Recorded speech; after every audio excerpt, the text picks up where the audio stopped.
Halo Sobat ASN, kembali lagi dengan aku di podcast kali ini tentang core value ASN akuntabel.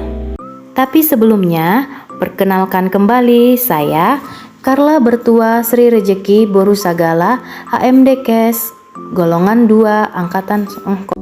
Kali ini kita akan bahas tentang core value akuntabel.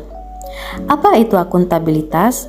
Akuntabilitas adalah kewajiban setiap individu, kelompok, ataupun institusi untuk memenuhi tanggung jawab yang menjadi amanahnya dalam melakukan pelayanan publik.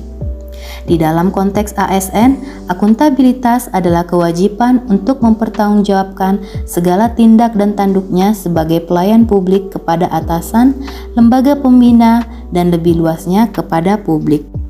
Akuntabel memiliki beberapa aspek, yaitu aspek yang pertama, akuntabilitas adalah sebuah hubungan.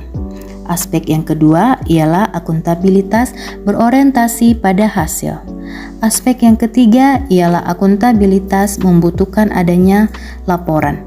Dan yang terakhir adalah akuntabilitas memperbaiki kinerja. Panduan perilaku untuk menjadi ASN yang memiliki sikap akuntabel ialah yang pertama, melaksanakan tugas dengan jujur, bertanggung jawab, cermat, disiplin, dan berintegritas tinggi. Sikap yang kedua, menggunakan kekayaan dan barang milik negara secara bertanggung jawab, efektif, dan efisien. Dan yang ketiga, tidak menyalahgunakan kewenangan jabatan yang dimiliki. Berikut ini adalah beberapa kata kunci untuk menumbuhkan sikap yang akuntabel bagi seorang ASN. Sikap yang pertama adalah kepemimpinan.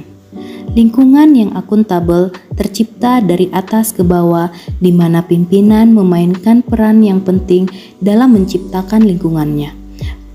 Seorang pemimpin harus mempromosikan lingkungan yang akuntabel agar dapat memberikan contoh kepada orang lain dan adanya komitmen yang tinggi dalam melakukan pekerjaan sehingga memberikan efek positif bagi pihak lain untuk ikut berkomitmen. Sikap yang kedua adalah transparansi. Salah satu tujuan dari adanya sikap transparansi adalah untuk mendorong komunikasi dan kerjasama yang lebih baik antar kelompok guna memberikan perlindungan dari pengaruh yang tidak seharusnya, terutama dalam mengambil keputusan dan bertindak. Sikap yang ketiga ialah integritas. Dengan adanya integritas, menjadikan suatu kewajiban untuk menjunjung tinggi dan mematuhi semua hukum yang berlaku, undang-undang, kontrak, kebijakan, dan peraturan yang berlaku sehingga memberikan kepercayaan dan keyakinan kepada publik. Berikutnya ialah sikap yang keempat, tanggung jawab.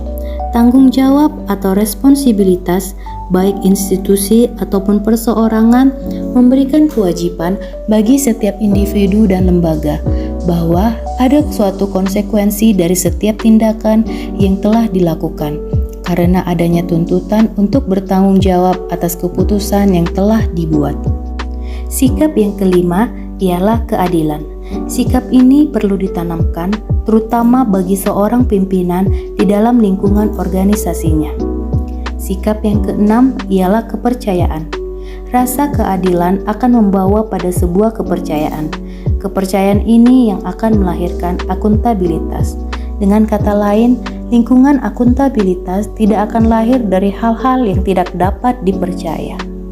Sikap yang ketujuh ialah keseimbangan. Untuk mencapai akuntabilitas dalam lingkungan kerja, maka diperlukan adanya keseimbangan antara akuntabilitas dan kewenangan, serta harapan dan kapasitas setiap individu yang ada di lingkungan kerja harus dapat menggunakan kewenangannya untuk meningkatkan kinerjanya. Sikap yang kedelapan ialah kejelasan. Yang dimaksud dengan sikap kejelasan ialah merupakan salah satu elemen untuk menciptakan dan mempertahankan akuntabilitas agar individu atau kelompok dalam melaksanakan wewenang dan tanggung jawabnya, mereka harus memiliki gambaran yang jelas tentang apa yang menjadi tujuan dan hasil yang diharapkan. Dan yang sikap yang terakhir ialah konsistensi. Konsistensi menjamin stabilitas. Penerapan yang tidak konsisten dari sebuah kebijakan, prosedur maupun sumber daya akan memiliki konsekuensi terhadap tercapainya lingkungan kerja yang tidak akuntabel. Akibat melemahnya komitmen dan kredibilitas anggota organisasi. Demikian podcast video penerapan tentang nilai akuntabel. Semoga memberi manfaat bagi kita yang melihat. Terima kasih.